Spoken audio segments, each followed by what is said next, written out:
Machiegni jahera mar chendo mar penj laktar kokalo Ramogi Tv kama wacho ni ngima en mwandu. Mataye chendo ni en an Ruth Otieno kenda duoko ni erokamano makende kuom bedo kodwa odiechieng' ma kawuono. Chendo ni biro ni achiel kachiel kowuok e chuny boma maduong' ma Kisumo kenda mor mokalo ni wantiere ka laktar marwa ma kawuono Dr. Immaculate kata kamano en owuon obo kawo thuolo kendo biro nyisowa ni nyinge ng'a en nyakanye to kama wantiere ni iluongo nang'o kata wabo donje twak achiel kachiel. Machiegni daktari? Erokamano Ruth. Nyinga iluongo ni Immaculate Opondo. An Lagos Siaya. Atiyo Kisumu kani. Kama wantiere iluongo na Advanced Care Dental Center in Tom Mboya Estate, Top Golden Elite Primary School. Arwako u. In laktar molony e weche mag lak nikech awinjo kiwacho ni wantiere Advanced Care Dental Center. Erokamano nyatene ni ilonyo e weche mag lak Dr. Immaculate. Alonyi weche meg lak tan daktar mar lak mege nyithindo. Iluongo ni pediatric dentist. Manyiso ni jomadongo kata ka nitiere gi chandruok mar lak to kimul inimula mula nyithindo kende. Kapok ilonyi lak mar nyithindo nyaka ibed ni nyalo chiedho ji duto. Koro kata in kibiro to ibe ibiro chiedhi maber.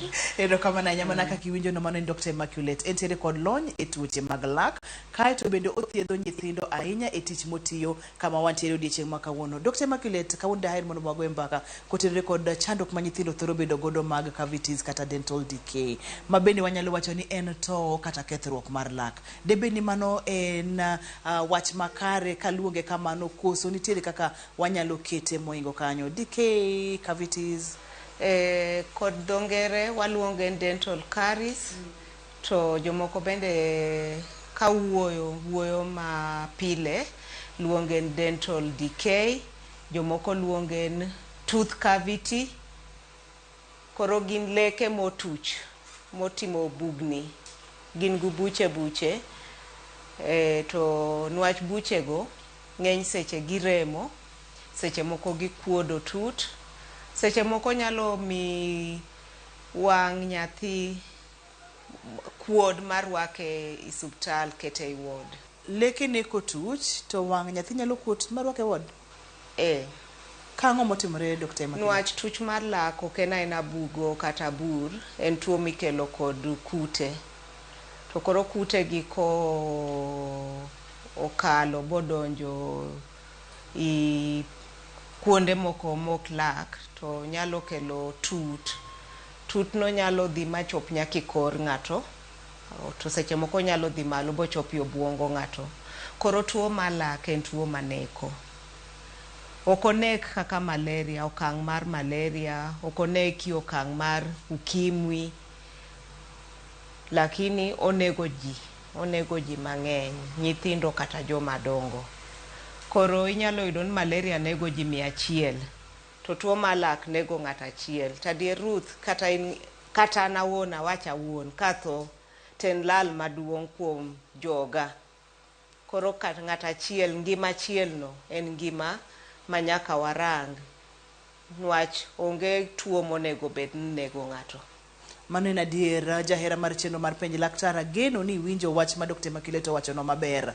Tuo mar lak ok en tuo kamano kata top kata tuch mar lak obiro nikech kute. Kute gi Dr. Immaculate olero maber ni nyalo wuotho kamoro amora machop nyaka e obwongo, nyalo kata nego ng'ato. Mano en wach ma nyaka wakaw gi maino mathoth. Daktari okipimnwa ni to kata tuch mar lak ong'eny maromo nade kuom nyithindo? Kuom nyithindo matin higni 5 kalure gi chenro manotim Kenya kani miluongo National Oral Health Survey, noyud nyithindo okang' mar 60% ni kod tuo mar lak. To pile ka pile kumatiye kani kata subtal maduong' ma Jaramogi bende adhiye nwach atiyo gi Maseno University. Iyudo kineno nyithindo 10 mobiro neni, tibiro yudo ka nyithindo 8 leke gi otop. To en lak achiel. Nyathi ma ja higni 5 kadok piny nigi leke 20. Tibiro yudo ka leke 20 gi duto otuch. To ng'enyne janyuol ka koro chopo nigi nyathi. Ng'eni nyathino ok chiem, nyathino ok nind, nyathino dende chwakre gotieno, nyathino kuodo tut, nyathino winjo matek. Sechego kibro neno ka janyuol ochopo. Mathothne kaka jonyuol ok wakaw ga okang' mar ng'iyo leke nyithindo mondo mi wafweny ni lak osechako tuch kata lak osechako kethore mondo mi wabi ir lakteche e seche mowinjore. Ipani ang'o momiyo matimore? Ka lure kod nonro matimon gi kod kwa wuoyo, jonyuol wacho ni leke gi gin leke mabro mukre. Koro gineno kata janyuol bro nyisi ananeno ka lagni ochako tuch to naparo ne en gima yot. Nwach nang'eyo gin leke mabro mukre aeto leke moko tui. To leke gi lak mokwongo chako mukre kar higni 5 higni 6 to lak mogik mukre higni 12. Koro nyisae ka nyathi ma ja higni 3 leke no osetuch, onyalo bet kod rem no nyako chop higni 12 moko chiedhe. Ok nyalre. Awinjo ka ileronwa kacha ni thothgi kwanda tamalo ka gin nyithindo 10 taboro kuom gi leke gi okethore, to bende ok en lak achiel, gin leke machiegni te mokethore. Ang'o momiyo nyithindo kidieny ni kata nyithindo e age bracket ni thoro bedo kod chandruogni? Gima kelo chandruogni anyisi ni tuo ni kelo kod kute. To kute kende ok nyal kelo tuo. Ntie gik mang'eny manyaka riwre karachiel eka bur tuch mar lak obedie. Koro kute gi to gin idhogi. To kute gi nyaki migi chiemo mondo eka gikel tuch mar lak. To chiemo ma wami kute gi gin chiemo motimo sukari mang'eny, chiemo motimo ngano mang'eny, kod generally chiemo makelo teko i del. Kaka gimiwa teko, ing'eyo nitie kidieny mopogre mege chiemo, nitie carbohydrates, nitie proteins. To chiemo makelo tuch mar lak gin carbohydrates. Gik koko moko kaka mkate, kek, sukari, gimora amora motimo sukari, gimora amora motimo ngano, gimama motimo carbohydrate, kata kuon nyalo kelo tow mar lak. Nyako muogo. Lakini koro kiwango magikelo go tuo ni opogre. Koro nitie chiemo moko ma kelo tow molo chiemo moko. Kwa pimo kek kod kuon, mane manyalo kelo tow mar lak molo moro? Kek bro kelo tow mar lak moloyo kuon. Kwa pimo rabuon mane dayewa tedo michami dala cha, rabuon kod mkate, mane ma bro kelo tow mar lak? Mkate bro kelo tow mar lak moloyo rabuon. To Ruth, kakineno piny osebet sani, katidhi gweng' Alego Nyasita kumonyuolae, tibro yudo ka kek ni kanyo, ibro yudo mkate, ibro yudo peremende, ibro yudo biscuit, soda, juice, gigo ten nyaki gweng'. Kori yudo nyaka jok nthiwa mani gweng', gibedi town, gibedi gweng', giduto leke gi otop. To mani igweng' kande, leke gi richo zaidi. Gimomiyo, nwach daktache mege lak onge igweng' kono. Koro nyithindo gi nkod shida miluongo ni access. They cannot yudo daktache mag lak machiegni kodgi mondo konygi. Mama ne mathoro kelo negi chandruok.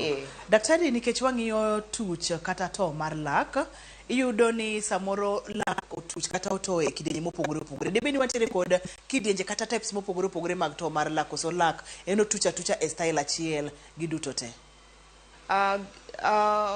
Tuche lak en tuch lak, lakini tuo mar lak en kaka dawach kaka cancer. En gi stages. Ntie keko chakre i pien lak mwaluongo ni enamel. Enamel ni en pien marito fuonde lak moko man iye mokwane. To enamel ni en gima onge ngima. Koro keko chakre i enamel, okibi winjo rem, ibro bet nin kod cavity mosechako, to onge rem miwinjo kata chiel. Iwinjo kein sawa. Emomi wacho nyaka wadhi gimiluongo ni check up. Kibiro kani for check up, obed nyathi, obed ng'ama duong', to wabro rango laki. to ntie kakwa neno lakni osechako to, osechako tuch. Iwinjo. Koro sama pode ni enamel to okiwinj rem. Aeto omedo kunyre kodonjo iye. To chopi layer miluongo ni dentin. Koro ko chopi dentin tichako winjo ka dendi opogre. Kimadho chai tiwinjo awinjo gimoro ilaka. Kimodho pi mang'ich tiwinjo gimoro. Koro gino waluongo ni sensitivity. To nwach wan jo Afrika kata kwa winjo remo matin to wadhi mna mbele kod maisha. Tich nyaka tire. Nyaka mond chiew adhi tich. Nyathini nyaka dhi school. Aeto nyithindo matindo jaigni 3 obro nyisi no winjo sensitivity. Okobi nyisi nwach obe okiano winjango. To be en gima iwinjo mana sami keto gimoro idhogi to kigolo gino to wach no rumo. Koro mane ni layer mar dentin. Aeto koro chopo kuma iluongo ni pulp. Pulp ni emoting'o nerves, emoting'o blood mar lak. Megremo. Koro pulp ni is the living part of the tooth. Koro kochopo kanyo, rem midwa winjo. Kati muony panadol gunia 1 to nyaka ni chop mana i daktari mar lak. Tuo mar lak ichiedho kod luet daktari, ok chiedhe kod yath. Koro nyalo rami mokinind gotieno. To jomoko bende koro ntie yien moko mag nyaluo, moko be dhi chemist gikaw gimo miluongo ni touch and go. Koro giketo touch and go no to koro lagno rema to duogo ling. Koro ibro winjo ka ng'ato nyisi laka norama to koro duogo ling ochango. To onge gimo chango. Tuo cha to pod dhi mbele. Okinyiso ni yedhe ma thothne wathoro tiyoga godo kaka miluongo no ma ibro kete to kane en rem kata en tong' mar lak mosedhi to rem ni dhi makwe malal. Yedhe gi timo ang'o ne lak momiyo odhi to kwe to kata kamano chandruok cha to pod nitiere. Onego mana nerves go. Kosenego nerves go to kute ka to pod mana kanyo. Koro kute gi bro landre. To kagise landre ba gikalo lak. Koro mineno ka ng'ato mondo chiew kinyi kalembe ni okuotama. Ng'ute okuodo tut, dendo chwakre, en grem moko nyal. To kochopo kanyo ng'eny seche ng'ano nyaka rwak e ward. Kose rwak e ward timiye antibiotics mwaluongo ni IV antibiotics. Yien miketi ler mar remo mondo watiek kutego piyo piyo. To kata bang' mano nyaka wagol tut, nyaka wamuk lak manokelo tuono. Erokamano ahinya chedo en penj laktar biro ni achiel kachiel kokalo Ramogi TV kama wacho ni ngima en mwandu. Wantiere kod Dr. Immaculate kendo leronwa kacha kaka nyithindo thoro chandore kotenore kod tuoche mag lak. To wacho kacha ni tuo lak kata to mar lak ikelo kod kute. Kute gi akanye. Kute gi nyaka ang' michiemo mana kaka dend dhano bende nyaka michiemo. To thothne kidienje mag sukari, ngano kaachiel kod carbohydrates mamoko kaka kuon, omuogo, gima miluongo ni carbohydrate nyalo kelo to mar lak. Emomiyo seche moko inyalo neno ng'ato nyisi an ok acham peremende, ok acham biskut to lak to leke na rama. Leke na pod tuch. Koro chiema michamo nyalo kelo tuch mar lak. Chiema michamo nyalo kelo tuch mar lak. Wakawo yweyo waduogo bang' thuolo machuok kaeto wabodhi nyime. Daktari biro nyisowa ni kok chope okang' mane ma chiema kaka wacho no nyalo kelo to mar lak, ang' no kel to mar lak. To ere kaka onego bed ni rito lekeni kotenore kod chandruoge ma walero gi mondo mi kik ibed kod to kata hinyruok mar lak ahinya kuom nyithindo mantiere buo higni 5. Kik idhi mabor kata matin, kik isudi.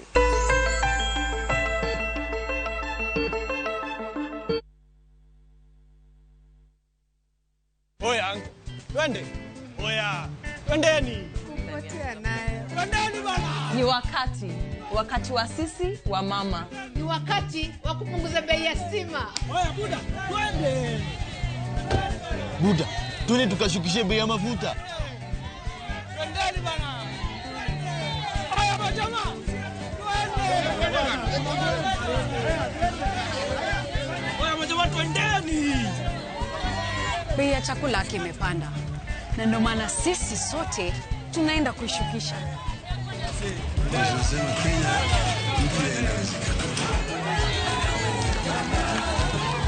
Boss, siogope. Mko wengi eh? Maji kwa kila boma. Bei ya unga ishuke. 6,000 mfukoni. To make all this happen, get out and vote. Vote Azimio Blue. Vote Baba and Martha. Get out to vote. Vote Blue.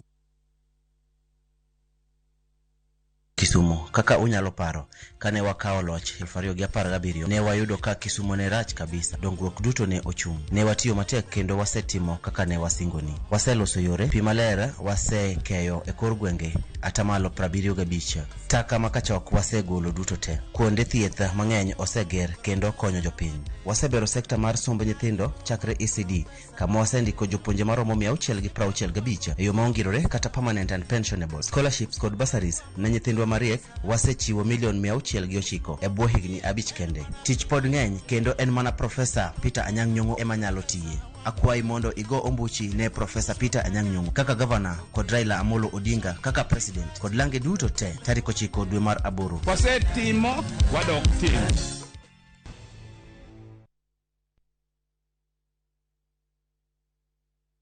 What makes a woman?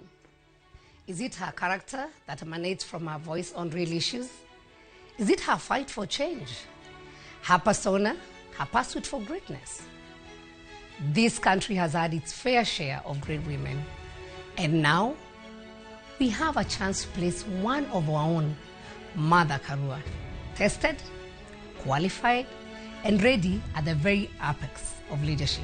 My name is Sabina Chege, and on 9th August 2022, let's vote for women. Let's vote for Kenya. Vote Azimio la Umoja. Form ni baba na mama. Inawezekana.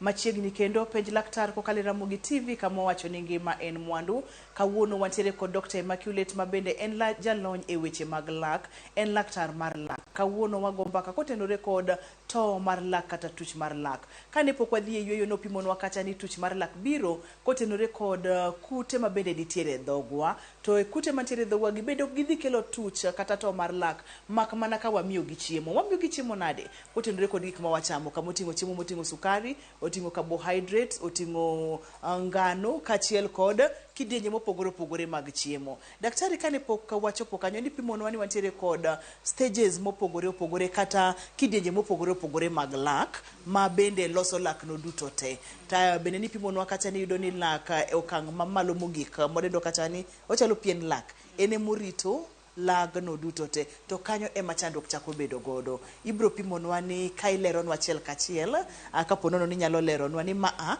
ema na wacho ni en enamel maa ema na wacho ni en magi mana kiyenwa.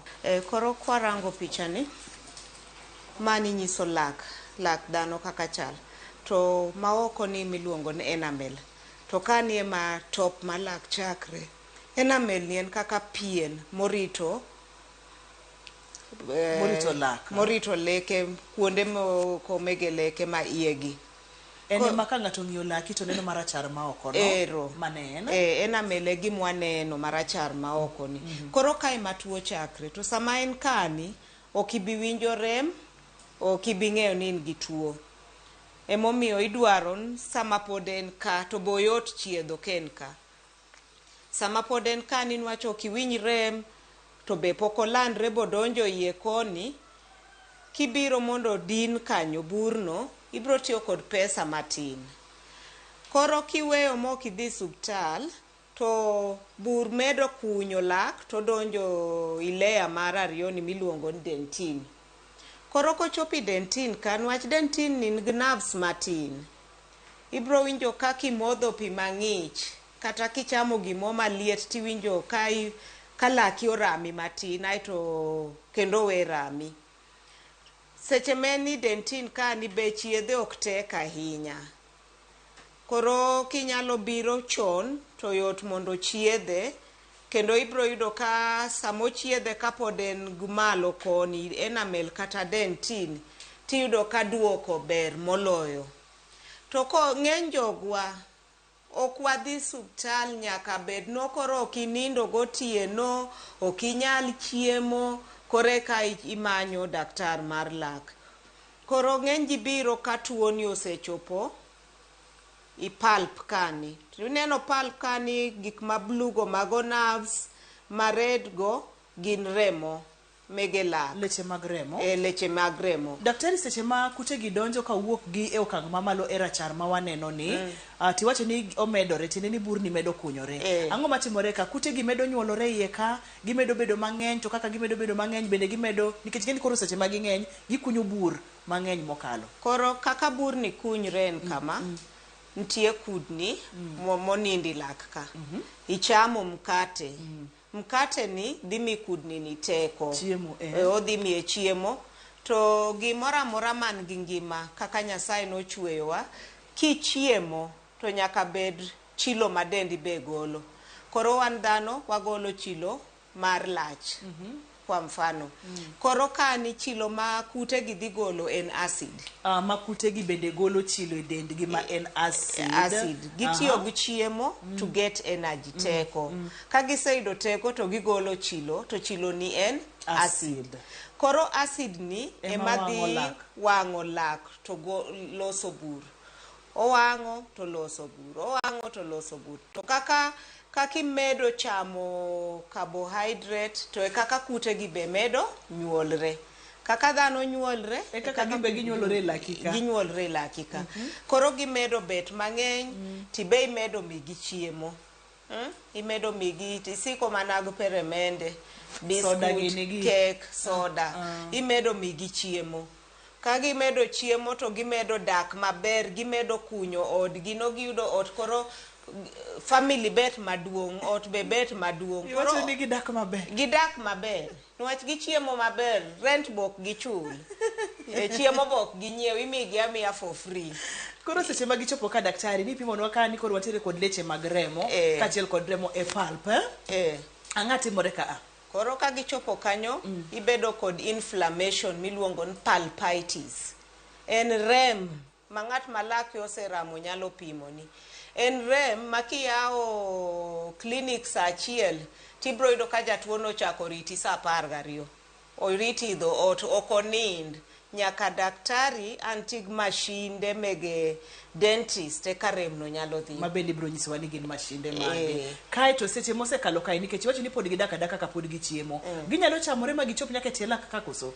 Koro kosechopo kani, nwach leche gi kod leche mag remo kod nerves gi. This is en ngima mar lak, ma ngima mar lak. Koro bro chopo kuma tuo ni ohingo lak. To lagni bro tho. Kute gi nego lak? Nego, these tissues dhi tho. Koro gimosetho to chako timang'o? Chako top. Kose chako top, to koro bro golo tut. To tut dhi wuok gitie lak ka. To koro chopo ichogo, machogo. Koro infection no chopo ichogo. Mano koro rem medre, koro kose chopo ichogo to dhi tucho chogo to donji leche. Kose donji leche tiniyudo kokoro ng'ato lembe okuot, ng'ute okuot. To kodhi malo ting'eno chiko i obuongo.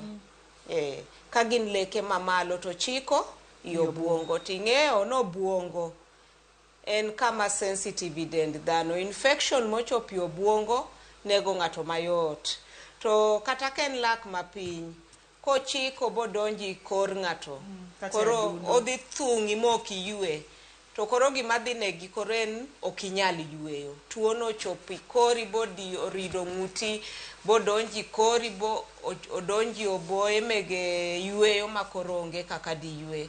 Koro kose thung'i amano koko chiedhi mapiyo, to ng'eny ji lalo ngimagi. En penj laktar biro ni achiel kachiel kokalo Ramogi TV, kama wacho ni ngima en mwandu. Mano en Dr. Immaculate. Winjo kako leronwa kendo pimonwa kidienje mopogore opogore mag lak. Pimonwa ni kute thoro bedo e dhok, kato in kachiel kod ane mwapidho kutegi kod chiemo ma wachamo to wawe e dhogwa. Kutegi bende golo chilo mana kaka in kachiel kod an wagolo chilo e dendwa. To chilo ni en acid. Acid ni ema wang'o lak kidienje mopogore opogore. Ochopo kama koro dhi mokuod tutu makoro chamo ochamo nyaka chogo, onyalo chopo nyaka adundoni. En wach malich mapok nodwaro yudi. In bende nyalo tudori kodwa e chenro ni e yore mopogore opogore kaka thothne ing'eyo SMS kata Facebook page, nyalo tudori kodwa kokalo yor simu mondo mi in bende ipenj laktar. Daktari, e seche makoro gigi duto te timore, ere kaka dinyis jogo kata maneno chenro ni kako nego beni rito lak mondo mi kute gi kik nyuolre, nikech ni wacho nwa kacha ni samoro gidak maber, ok gichul ot, kaito family bende medo maduong' tine ni kute bedo mang'eny, chilo magigolo bedo mang'eny, bur magikunyo bedo maduong', manyalo kelo ne chandruok nyaka mar obwongo. Koro nyaka wabed ni wanyalo golo kute gi. Wadwaro ni wagolo kute gi kik wamigi dak manono idhogwa. To yo mar golo kute gi en go mswak. Emomiyo daktache mege lak nyisi nyaki go mswak pile ka pile. To pile ka pile ni wadwa ni go mswak ndala riyo odiechieng'. Okinyi bang' kisechamo chiemo mokinyi tidwaro ni goyo mswak mondi mag kute gi chiemo. Samigo mswak imagi chiemo to population margi bende iduoko piny. To gotieno bende wadwaro ni kik inind mokigoyo mswak. Kati yol machal nadi. Nyaki go mswak mondi gol kute gi dhogi, mondi magi chiemo. Matin modong' imayo chiemo. To ng'eny gi be idwaro ni luoko gi, igolo gi oko mar dhogi. Gimomiyo go mswak gotieno en gima nyaka warang guteko wate, nwach gotieno ema buche gi medo betie madongo. Nwach gotieno sami nindo, olap ma dhogi dok piny, to lawe morito dhok. Olaw kuom dhok en kaka remo kuom del. To gotieno nwach wanindo, olaw bet matin. Koro kolaw bet matin to kute gi winjo maber. Nwach onge olaw maluoko gi, onge olaw ma neutralize acid magiloso no. Koro emomiyo tieno buche gi bet madongo moloyo godiechieng'. Iwinjo mano jahera mar chenro mar penj laktar. Otieno thothne ji ok chiem, tende ni obwongo wuoyo gi dhok.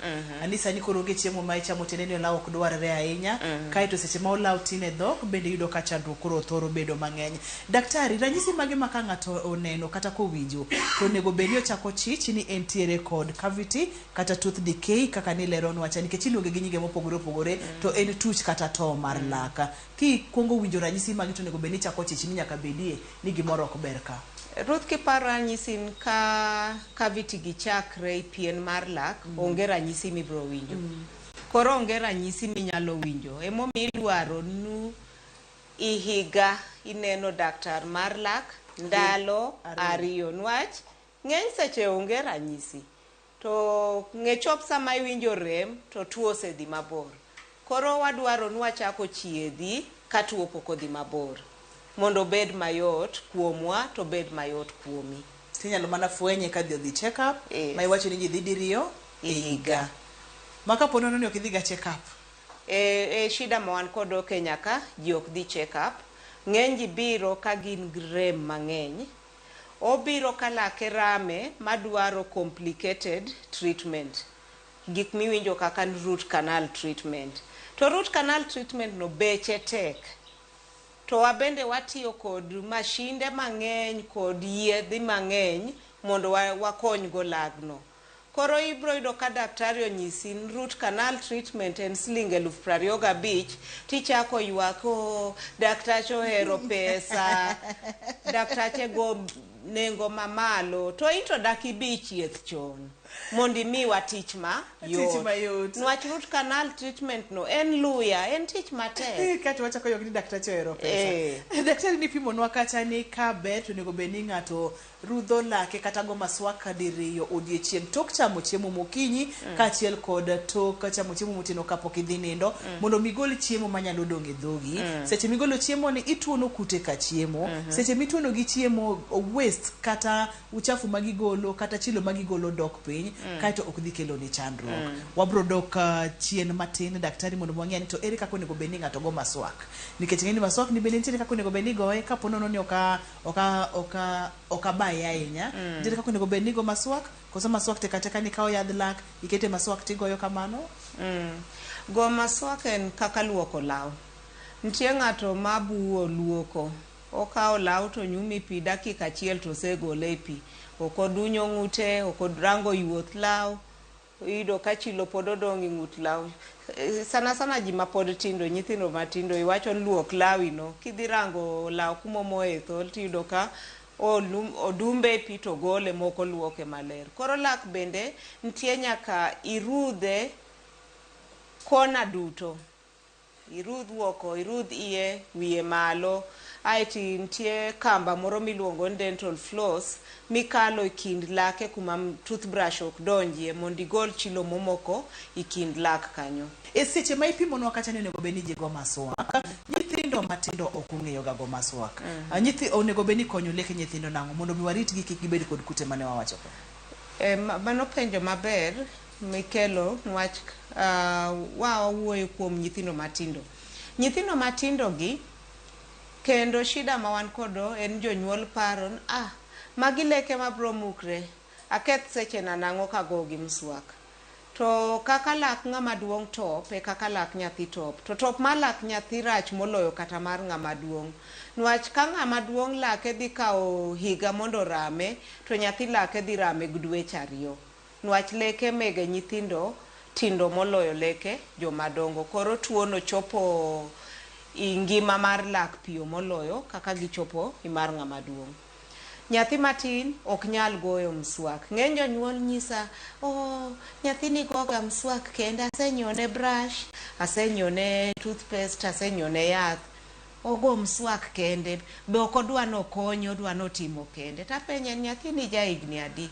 Nyathina ja higni 3. To be oluokre kende? Ok onyal luokre kende, otin ahinya ok onyal luokre kende. To koro ok onyal luokre kende, to dhoge to nyalo luoko kende nadi? Koro gima temo wacho en niya, janyuol nyaka kaw okang' mar luoko dend nyathi duto nyaka dhog nyathi. Kako luoko mare e kako luoko mar nyathi. Koro ka gibiro kani to wapuonjogi kaka gigoyo leke nyithindogo mswak. Ka gibiro kae ni to Dr. Immaculate puonjogi kako onego bed ni gigoyo leke nyithindo mswak. Ma Dr. Immaculate biro pimonwa bang' thuolo machuok. Kik idhi mabor kata matin, kik isudi chenro penj laktar achiel kachiel kowuok e boma maduong' mar Kisumu.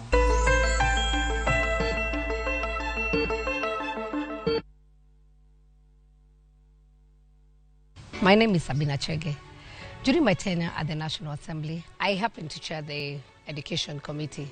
I'm also an educationist by profession. We made major changes, and especially on the new curriculum. We have supported constituencies in having technical institutions. In the Azimio Manifesto, we now have free primary education, free secondary education, and free tertiary education. That is one of the reasons I request you to wake up very early in the morning on 9th August to vote for Azimio, vote for education, because education is the only equalizer. Form ni baba na mama, inawezekana.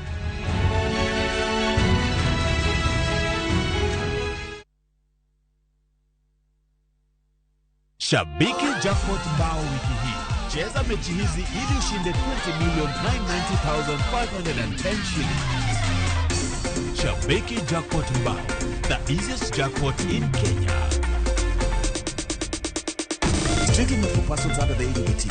Betting can be addictive. Play responsibly. Shabiki.com is authorized and regulated by the BCLB. License number 416.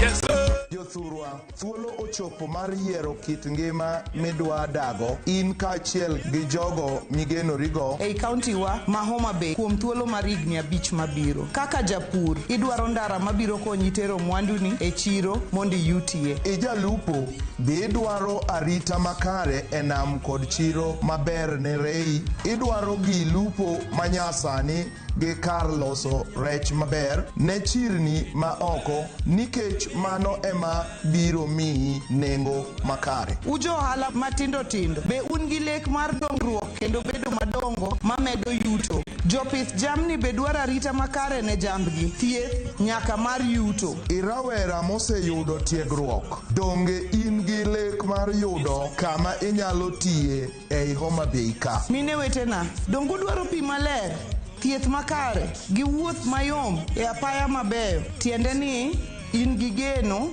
mar dongruok. Magi duto nyalore e Homa Bay ka. Tarik 9 dwe mar 8 higani, kik iloke gir tema.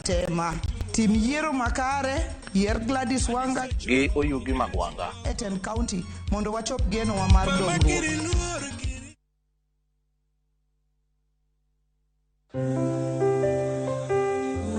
What does inawezekana mean to you? Inawezekana inamaanisha elimu ya bure kwa watoto wetu. Kwangu inamaanisha matibabu ya bure kwa kila mtu. Inawezekana to me means 6,000 Kenya shillings to poverty-stricken families. Inamaanisha kupunguza kupanda kwa bei za bidhaa. Inawezekana means a corruption-free Kenya. Inawezekana inamaanisha job creation kwa sisi mayouths. Support ya biashara kubwa na ndogo. Ufufuo wa uchumi. On the 9th of August, let's all come out, vote Azimio, vote Baba Namatha, and see our country conquer all the challenges we are facing. With Baba Namatha, inawezekana.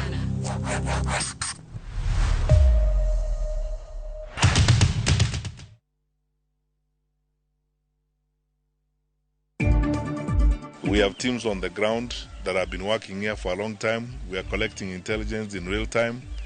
That's why we were able to very quickly arrest 8 suspects in connection with the circulation of the leaflets. Obila umako jaboro maitudo gi tim mar chwalo ote mag buogo jopiny ni tulo mag yiero nyalo muoche gwenge mag Hoho mar Okak. Njia ya kuhakikisha baba ameshinda ni gani? Ni nini? Mutajitokeza kupiga kura jameni? Nyinyi hamwezi kujitokeza. Mutalala. Alafu kesho muanze kulalamika. Jatenda piny Kenya Uhuru Kenyatta odhi nyime gi jiwo oganda Luo wuogoko karom gi mar siro Raila lwedo e yor luto ombulu. Electronic voter identification is what will be used during the voting day, and it involves the use of an individual's unique biometric and or alphanumeric details to identify them and determine whether they are registered so that they can be allowed to vote. Duol mar IEBC oyango ni osego chapa register mar jogombulu kendo idhi chak muonogi e kuonde luto ombulu jumani.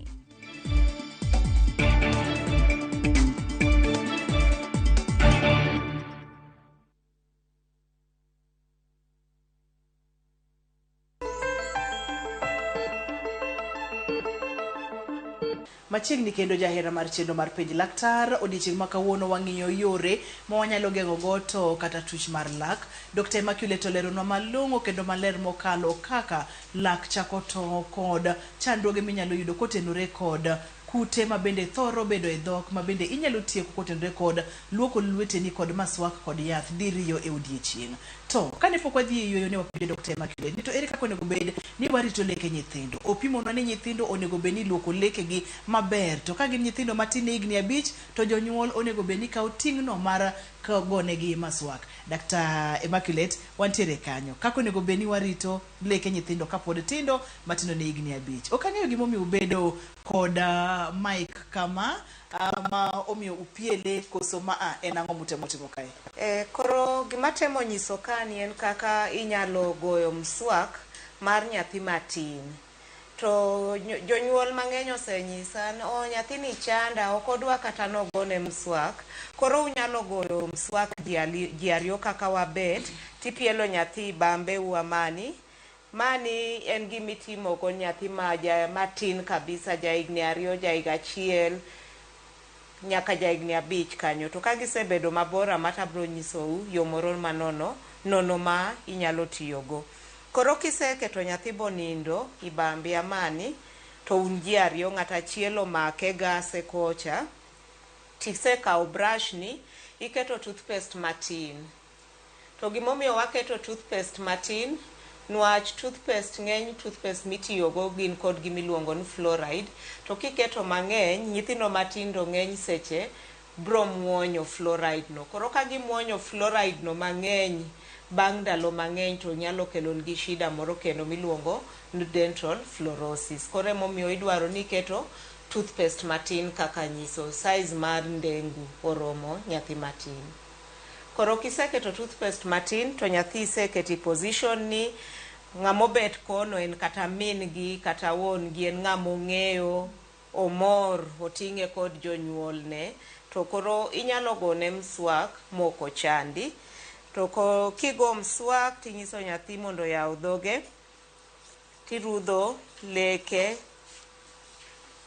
kakinena rudho ni, to lak nugu surfaces mang'eny mopogre.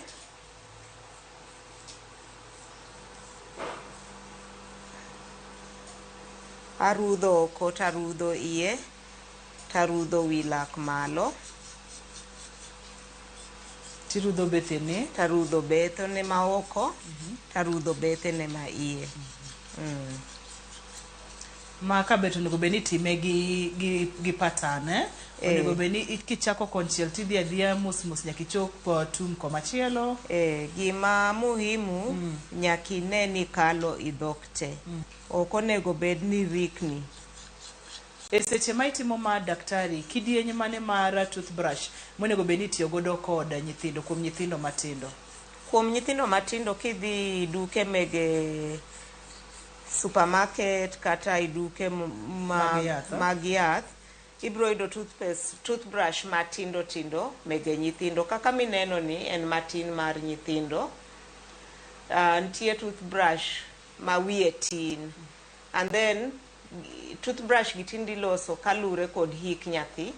Ntie mege 0 to 2, 2 to 5 and 5 and above. Kori rango nyathi na en jaigni adi tinyo toothbrush mare. Toothpaste be iloso kalure kod higni mag nyathi. Kori rango mana age ma nyathini tidhi kwanyo toothpaste mar age no. E seche ma ipimonwa kaka onego beni irudho ne nyathi leke ne daktari, pogruok mane mantiere e toothpaste mar nyithindo kata yadh lak mar nyithindo kod mano mar joma dongo? Pogruok mantie en fluoride amount. Nwach sama nyathini pod dongo, leke ne ma permanent ka bende dongo, gilosre ichogo kucha. To ok wadwa muony fluoride mang'eny mondo affect leke go. No, emomiyo sasa miluoko leke nyathi to ti kod yadh lak makare mar nyithindo, ti kod maswak makare mar nyithindo. Kuom jonyuol moko wach ni ng'ato ni gweng' nyasita kucho. Alego nyasita kumonyuolie. Seche moko tek mondo yud toothpaste mar age mar nyathine. Inyalo tiyo kod toothpaste mari. Gima onego itim, iketo toothpaste matin kaka nanyiso cha.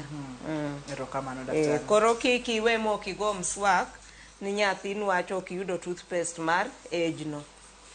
Min kodo no emiti kodo. To kinyalo yudo mar nyithindo bende iti kod mano.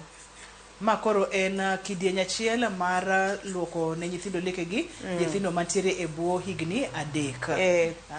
Bang' kisego mswak, nwach itiyo tin